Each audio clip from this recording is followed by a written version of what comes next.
Hey everyone!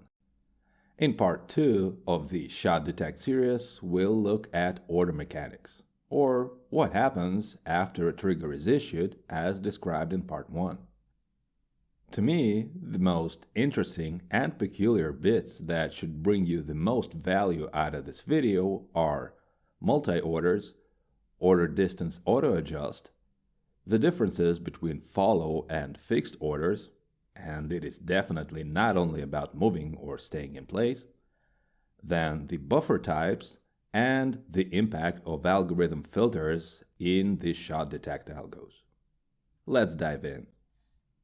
Fixed orders.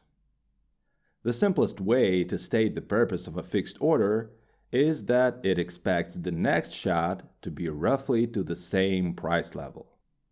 The key parameter here is the order distance factor, which is a percentage of the full frame size, not just the body of the shot from interval 2.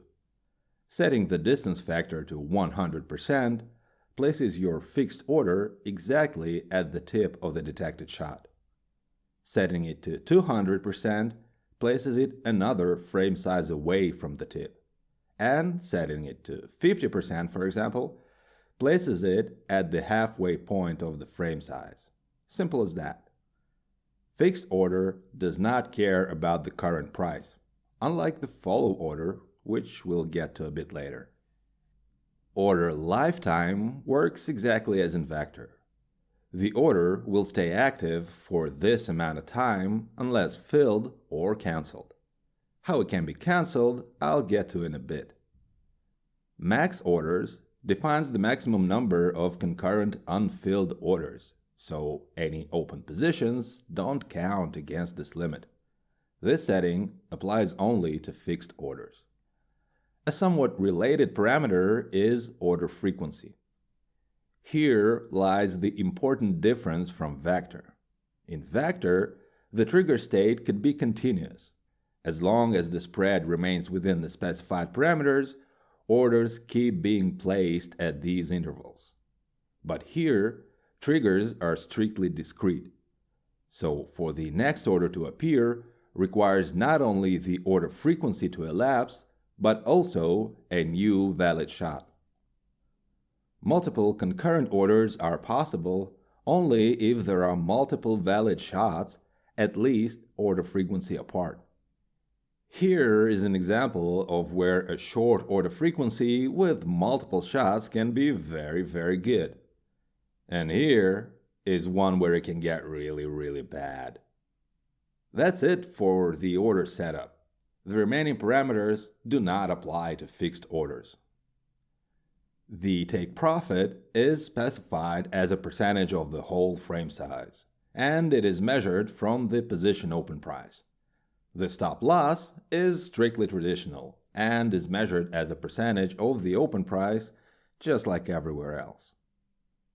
Follow orders. This is the innovative piece. Its purpose is to expect a shot of roughly the same size from whatever the current price is. Once triggered, the order follows the price at the given distance exactly like a regular shots algo would. The distance factor here has the same meaning, but the distance is measured from the current price at the point of order placement, not in reference to the edges of the detected shot. Setting it to 100% will place the order at the distance equal to the full frame size measured from the current price.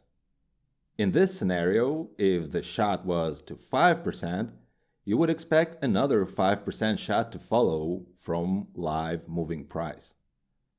If you expect the next shot to be larger, you'd set the distance factor to more than 100%, and if smaller, to under 100%. And that order will keep following the price until its lifetime elapses. Now, max orders does not apply to follow type orders. My research shows that in the current implementation, there can never be multiple concurrent follow orders from the same algo. Although that would have been pretty cool if you could place a whole grid of orders at different distances. Now here's the thing. Even though there are no multiple orders, a follow order can be refreshed, so to say. Let's say that during the order's lifetime, the algo detects another valid shot. Two things may happen. One, the second shot fills the first order and at the same time triggers a new order based on the parameters of the second shot. That one's easy. On the other hand, the second valid shot may not fill the order. What now? At least two things happen. Firstly, the algo resets the order lifetime. So if you had a lifetime of 30 seconds, the order will potentially live for another 30 seconds from the second shot. Now, secondly, the algo decides what distance it should now use for the follow order. If you have the auto adjust turned off, the refreshed order will keep the original distance based on the first shot, disregarding the size of the second shot. If you have the auto adjust turned on, the refreshed order distance will consider the size of the second shot. And if the second shot is larger than the first one, the distance will be adjusted based on that larger one.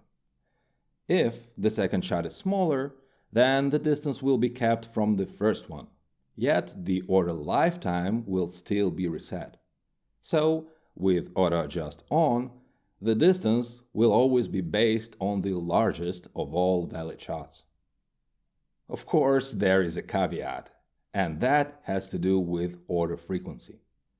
In fact, I would have called this trigger frequency instead.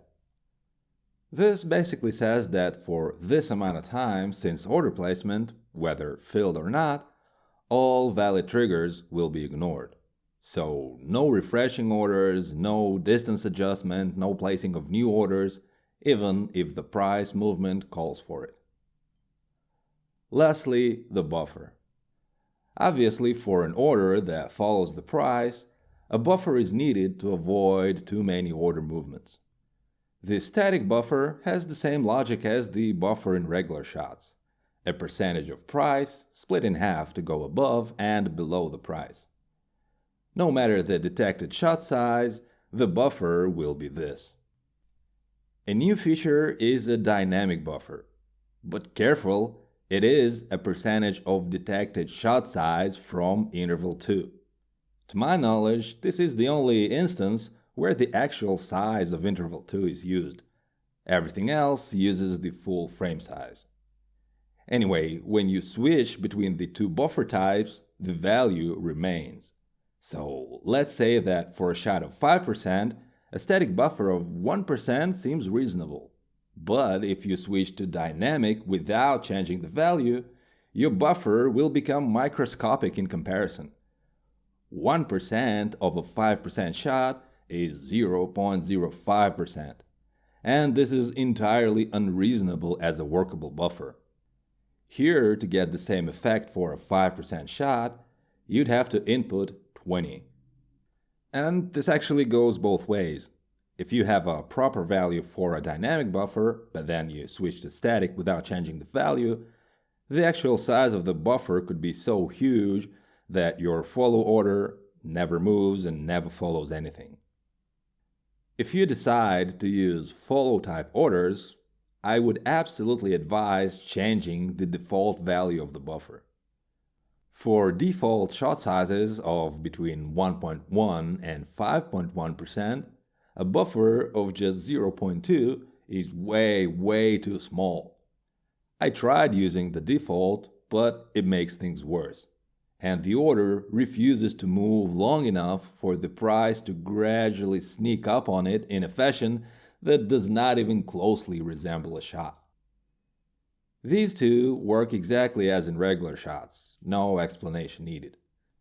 And the take profit and stop loss are the same as for fixed orders. And now the final piece. Previously I mentioned that the order could be cancelled before the end of its lifetime, and that happens through filters. All your familiar algorithm filters work like this. Once the algo detects a valid trigger, It then checks whether the current situation conforms to all the filters. If yes, then the order is placed. Then, same as with regular shots, the algo keeps checking the filters. But here's the catch. As soon as at least one filtered value goes out of bounds, the order is cancelled forever. It is not placed back when the filtered value returns to normal, even inside order lifetime. A new order will appear only at the next valid trigger, and also no sooner than the order frequency expires. This can dramatically cut the lifetime of your orders. Here is a useful summary of all the commonalities and differences between fixed and follow type orders. They mainly differ in purpose, in where the order distance is measured from, in their ability to support multi-orders, and their ability to follow the price. Also, fixed orders do not have lifetime reset. From the mainline vector, this algo differs in that its triggers are strictly discrete, and there can be only one order per one detected shot event. And from regular shots, the follow type orders here differ in that they are not replaced if a filtered value goes out of bounds and then comes back in bounds. I hope this was helpful, simple, and comprehensive enough. If you've got any questions or if I missed anything, please let me know. See you next time.